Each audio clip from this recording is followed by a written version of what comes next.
مرحبا. علم السكون، المحصلات، قاعدة العزوم، فرجنون. مثال واحد: يؤثر في النقطة O من جسم صلب القوتين Fx مجهولة و Fy 4 شدتها 4 كيلو نيوتن المبينة بالشكل واحد. المطلوب حساب ما يلي: شدة القوة Fx، 2 شدة المحصلة R التي تميل على المحور الشاقولي OY بزاوية 40 درجة، 3 عزم المحصلة R بالنسبة للنقطة O1 إحداثياتها 6.2 متر. هاي هو الشكل واحد. هاي عندي جسم صلب، هاي هو، هاي النقطة O هون تورت مبدأ الإحداثيات. في النقطة هون تؤثر مركبة أفقية مجهولة سميتها Fx، ومركبة شاقولية Fy شدتها 4 كيلو نيوتن، والمحصلة مجهولة، لكن هالمحصلة هاي اشترطنا أنه تميل على المحور الشاقولي بزاوية 40 درجة.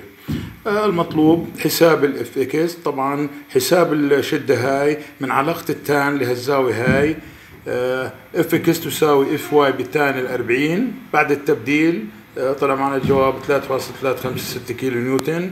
فيما يتعلق بحساب شدة المحصلة R ما هي إلا وتر في مثلث قائم أضلاعه Fx و Fy، وبالتالي الشدة تحت الجذر Fx مربع زائد Fy مربع. بعد التبديل طلع معي 5.2213 كيلو نيوتن.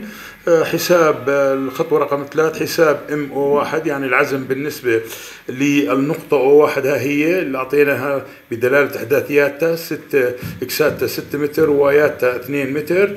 بدنا نحسب عزم هالمحصلة هاي بالنسبة للنقطة O1. طبعا حسب فرجنون أو قاعدة العزوم هي عزم المجموع عزوم مركبات هذه المحصلة بالنسبة لتلك النقطة، وهذا اللي أنا طبقته هون. MO1 ناقص 6 ب Fy زائد 2 ب Fx. طبعا ال6 هي عبارة عن شو؟ البعد X، والاثنين هو البعد Y، وطبعا مع الساعة هو سالب وعكس الساعة موجب، وبالتالي بعد التبديل طلع معي الجواب العزم بالنسبة للنقطة O1 ناقص 17.288 كيلو نيوتن متر. أشكر حسن الاستماع.